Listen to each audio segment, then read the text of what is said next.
Hey y'all, I'm back again. I'm getting my meats done. I almost got carried away and didn't tune y'all in. I've already done my baby back ribs. This is 2 slabs of baby back ribs. I seasoned them and put them in a freezer bag. They're going to go in the refrigerator until I get ready to fry them on Thursday morning. Yeah, Thursday morning, Thursday afternoon. So the baby back ribs are done. They're in a gallon freezer bag, 2 slabs of them. So what I'm doing is I'm doing each meat individually, start to finish, getting it done, bag it, clean up, and then move on to the next one. So I'm going to get ready to put this one into the refrigerator. Then I'm going to move on to my brisket, get it cleaned up, seasoned, in a bag, and in the refrigerator. So hang tight and I'll be right back. Okay, y'all. Hey, I'm back. I'm getting ready to do this brisket. As you can see, briskets, no, unless you get them trimmed all the way down. Now, I like quite a bit of fat on mine, but then when they have like this fat right here, all this is going to come off, and then I'll take some off the front side. Now, you're going to cook it this way so that the drippings will go down into your brisket so that it stays nice and moist. So this is kind of a thick fat right here. I'm going to cut some of this out and turn it over on the other side. I'm not going to cut a lot of it out, or not all of it out. I won't say I want a lot of it, but I'm not going to cut all of it out. So you just got to get under there, cut the way I trim mine out, like just like so. And I'm sure there are other people that may trim theirs differently, or maybe you buy yours already trimmed. I prefer trimming my own since I know how I want it trimmed. And I like, you can buy them trimmed all the way down, but when you buy them trimmed all the way down, sometimes they trim down too much. And like I said, to me, they get dry when you cook them if you don't know what you're doing sometimes. Okay? See, I'm going to leave some of that on, because actually, some people like to eat that fat. That's some good eating, some good tasting fat if you like to eat the fat off the brisket.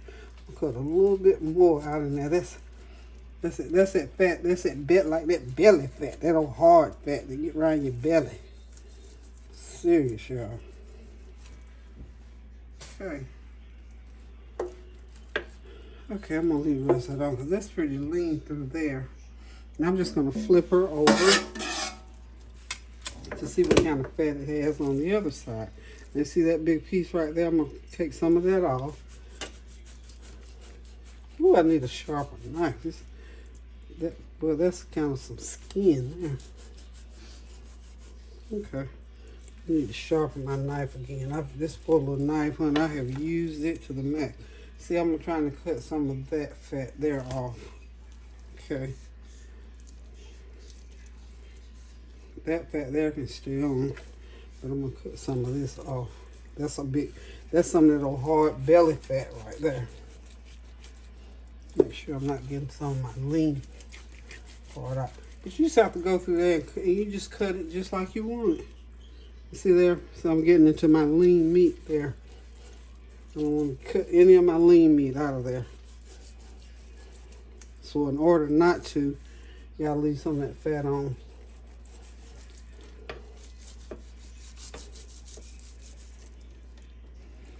God knows I gotta buy another set of knives and get these sharpened. There used to be a place that sharpened knives. So I'm getting too far in now, but that's okay. That's just a little bit. Okay. See that? I don't want all that fat on there. Now, let's see what we got under there. That's good there.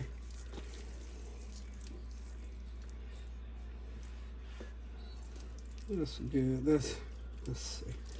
Yeah, I think we're good under here. Good there.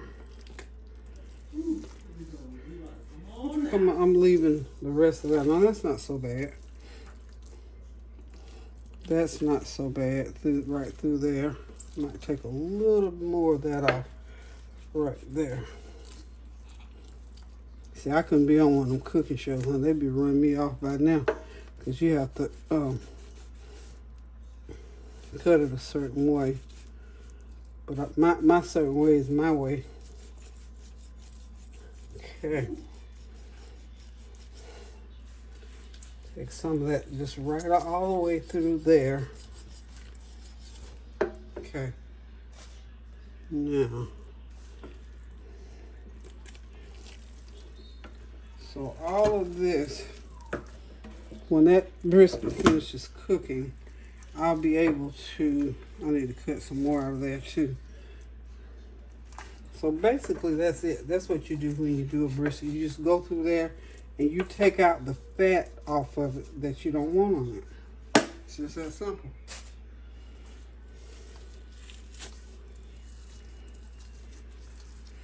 This is 18 pounds. When I get done trimming, I'll probably have 16, 17 pounds. Well, about 16 pounds, yeah. Okay, so pretty much I've trimmed it. So what I'm going to do to it next is go ahead and start putting my seasoning on. I'm going to bag it, and then I'll get it into the, got to decide which side I'm going to turn it on too. Because you're going to turn it where most of the, where that fat is, so that fat goes down through there. I think this side here, fat side up. That's why you can't take too much of it off. Okay. Oh, we're done there. Okay, so all I'm going to do is I'm just going to season it up like I do any other meat that has to be seasoned. Now, let me go off and get me some gloves so I can get it in there and I can rub it real good. Okay, Lockie, we get ready to wrap up this brisket. I am seasoning everything but the kitchen sink seasoning. And this is some smoked paprika. Give it sort of a little smoked taste without it having to go on the grill. Because we're not getting on the grill with this either, y'all. Can't get on the grill. Can't get on the grill. It's too cold out there for one thing. The other thing, all this cooking, other cooking I got to do, I really prefer mine brisket. I prefer having it just right out of the oven, y'all. I really do. So we're gonna get it seasoned up really, really, really good on this first side. When I get all that on it, I'm gonna rub all that in. Get me some garlic going on. Garlic powder. Now you gotta put a lot of it on there because this is a big old piece of meat, y'all. This is a little complete seasoning here. Okay. And where's my salt? When you think about this, a lot of seasoning, but what you gotta think about is that that's a big old piece of meat. I got some celery salt I'm gonna share on here. And this will suffice for the salt. Okay. So I can get my hands down in there.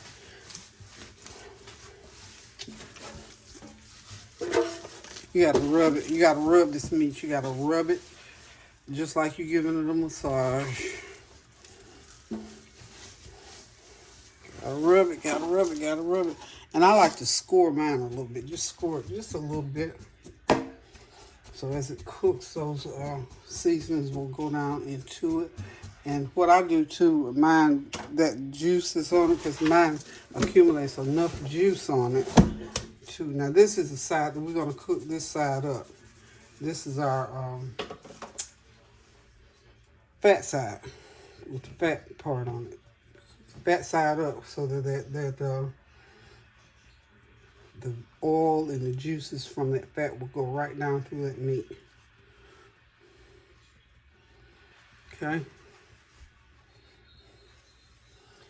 And once I get it done, all this done, y'all, the only thing I have to do after that is to get it in a bag, get it in the fridge, and then get it in the oven Wednesday night.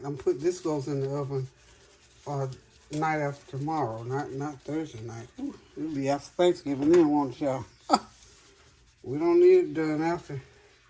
So I'm gonna say I got about 3 pounds. So this is about, we end up with about 15 pounds of meat.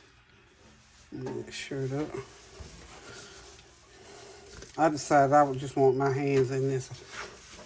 Gloves just make me feel like I'm just being held back. And I will not be held back in the kitchen, y'all. Oh, by the way, about my little gas leak situation, the service guy did come. He had to come for about an hour and 15 minutes away. Nice gentleman, came on, discovered some other issues, of course.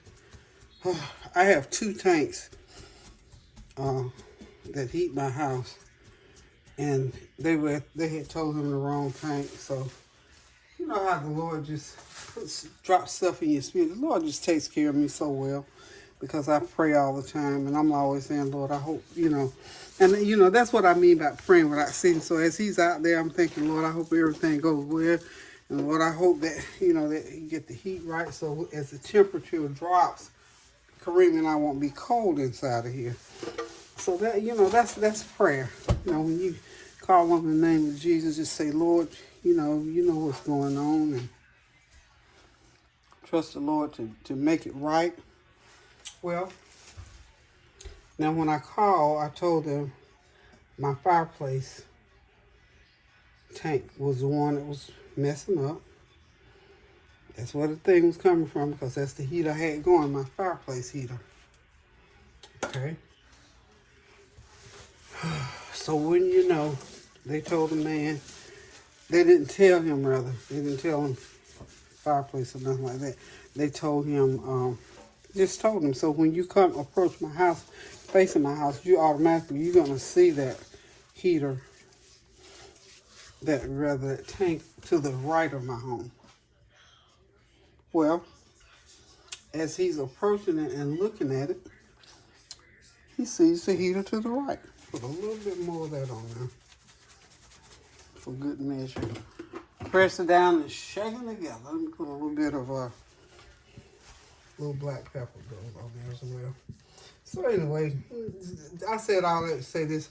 He was working on the wrong tank, and he had already come in and told me, well, ma'am, the regulator on the tank is no good. So I said, oh, okay. He said, now I'm gonna rebuild it. I said, okay, that's fine. Now I'm still thinking he's working on the one to the right side, which goes to my fireplace, which is what I called him for. So I did, I was in here trying to get started on this meeting and all that, and I got that on my mind. I'm trying to go on and do that. And as I'm doing, I'm just being compelled and pulled, go look and see what this man is. Because first of all, one of the things you need to do is to tell him, if that one tank is bad, check the other one. He never knew at that point when he told me that I had 2 tanks. So I said, okay. So I said, let me get out here. So when I go look for him at the tank that I thought he was working on, he wasn't there. He was on the opposite side of the house. So needless to say, I went on out there, and I said, sir, you're at the wrong tank. He's looking at me like, huh? I said, no, sir, that's not the tank that fuels my fireplace. It's the one. He said, oh my goodness, I didn't know that. So, like I say, you have to listen to that second mind. You have to listen when the Lord prompts you to do things, and you have to pray without ceasing to know that God always takes care of you and does whatever you have need of. So that was just another great example. And of course, when I went to my shop more, I said, now see the God that I serve. He said, well, I serve him. I said, yeah, but I'm claiming him for me right now about this situation. So anyway, nice gentleman. He's going to come back and get me straightened out tomorrow. He fired up, got one of my tanks okay, so I can use it. So Kareem and I won't be cold.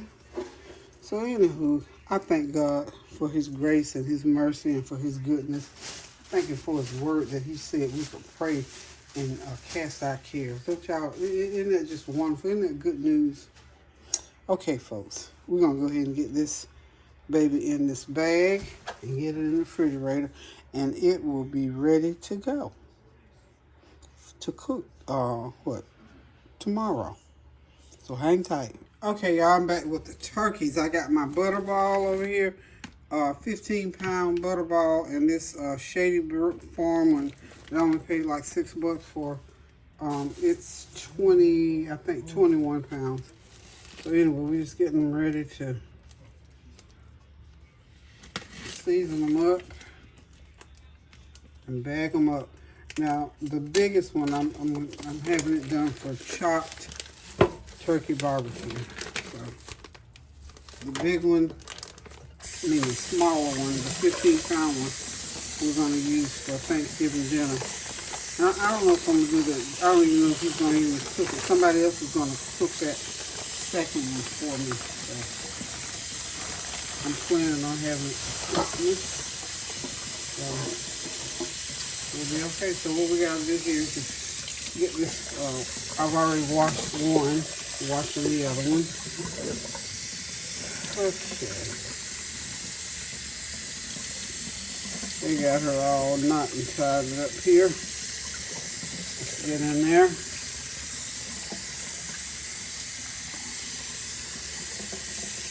I like to get all that fat stuff out of there. I don't need all that fat in there. Cut it right out. Cut it right out. Cut the turkey tail off. Turkey tails are good. You know, they sell smoked turkey tails. I think they cost like $10 a pound. You can buy them at the store. Seriously. I think everything has become a delicacy these days. I mean, chitlins cost us probably $20 a pound now. I'm serious. Chitlins are very expensive compared to how they used to be. You can buy a 10-pound bucket of chitlins for $6 now. A 10-pound bucket costs you I don't know how much. Okay, let's get her giblets or giblets out of the top up here. That little packet there. I've already made my stuffing.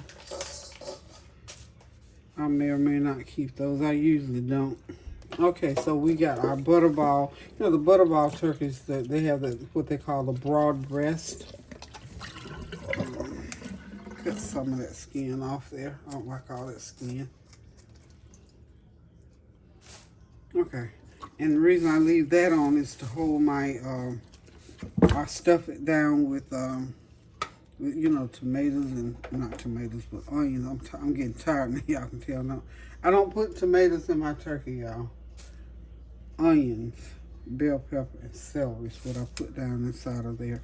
And I put all my seasonings down inside of there. So, okay, it's good.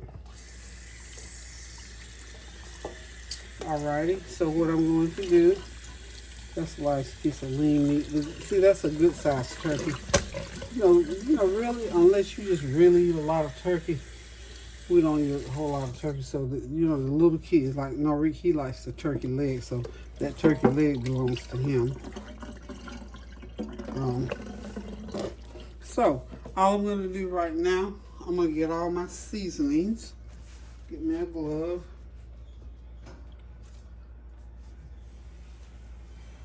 Get my gloved hands here, and I'm going to start putting the seasoning on. And what I'm going to be putting on is onion powder, sage, and some powdered chicken bouillon. And oh yes, everything but the kitchen sink seasoning, of course. And now this one here is going to be seasoned a little bit different because it's being prepared for barbecue, so all this will have the same seasoning as the baked turkey will. So we put lots of nice seasoning down inside of there, all up under them little armpits there, and we just keep doing this until we get each one seasoned properly to my satisfaction. The ancestors don't even say nothing on these. You just start seasoning and just keep right on going till your arm get tired of shaking. We're gonna get it loaded up down in there with some garlic powder.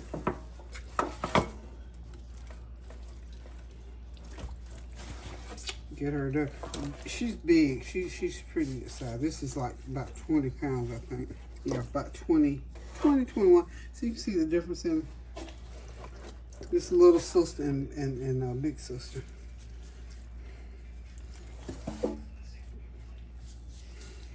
Get these. Okay, now I need a little bit. Now I'm not going to put sage on that one, But I will sprinkle some black pepper on here.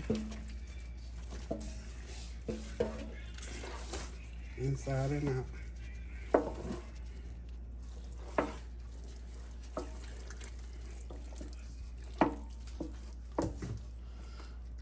Oh yeah, inside and I'm going to have to get my, get me a little bit of my, yeah, just a little bit, just a little bit. A little bit.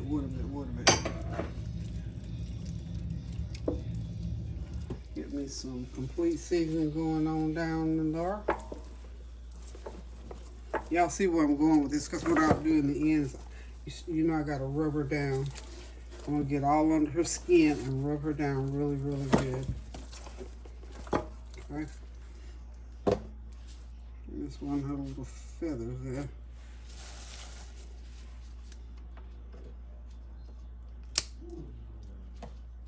Get that little feather off. So now what I'm going to do, let me get me a bag here for her.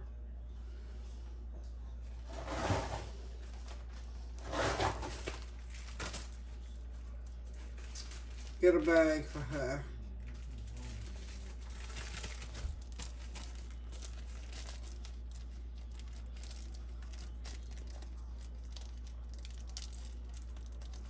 Well, let me go ahead and do this. So I'm going to have to take this glove off in order to get inside of that. So what I'm going to go ahead and do, we'll get her rubbed up real good. And we'll get under that skin.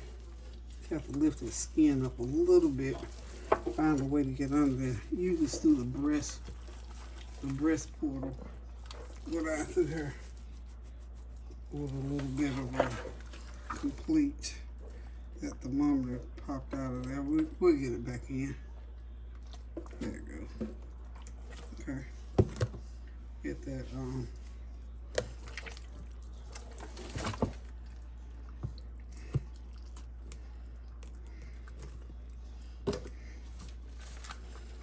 get down in there really good.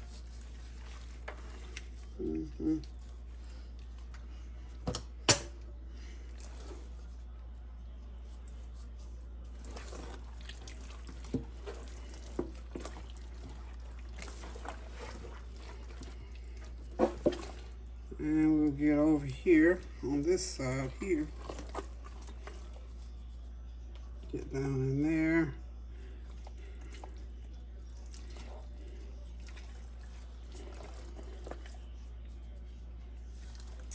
Okay. Where's my smoked pepper? Inside there it is right there.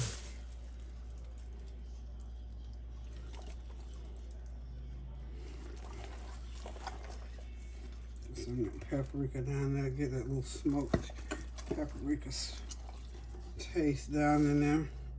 And by the time they get ready to put it on the grill, see, these seasonings would have done a little bit of something in the way of getting inside and under there. So when we get ready to chop this turkey up, it'll be well seasoned, y'all. Very well seasoned. Okay. A little onion powder going.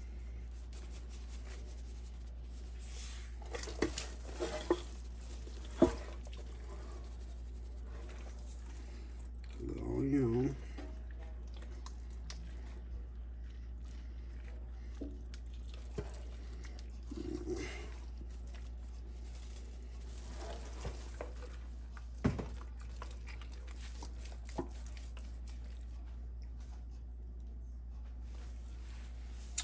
Okay. And where's my little Himalayan pink at? There it is. Get me a little Himalayan pink going.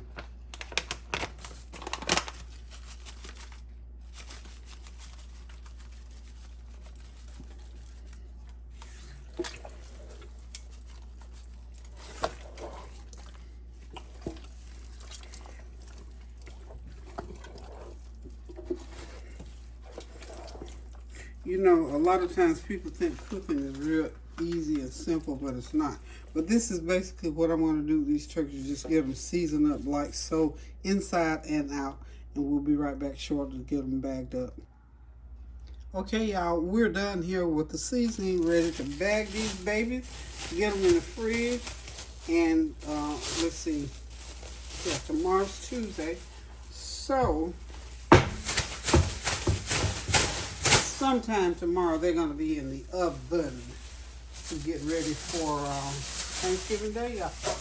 We're about ready to do this thing. I am so excited that I was motivated to get this stuff done ahead of time. These do ahead, honey. You just can't beat them. So my work part of this is done. So we'll see y'all Thursday when we get ready to bake all this meat, put it in the oven, however we're gonna cook it. And for tonight, we're gonna say continue to pray without ceasing for all things. Keep those prayers going up now, so the blessings will continue to come down. Thanks again for stopping by. Get that food going, y'all. Look, we're on the countdown now, y'all. We almost on Tuesday, so we'll see you in the kitchen on, let's see, I'll be back in the kitchen again tomorrow night, Tuesday night. And we're going to cook right on through Wednesday night. Thursday morning, I hope to be doing nothing but some rice maybe, and rice and gravy or whatever. That's it. And, you know, just the other stuff, have to throw it in the oven and bake it. Okay, so until we meet again, love you guys. Get a good night's rest, and we'll see you on tomorrow night. Toodles, love you. Pray without ceasing now. Toodaloo.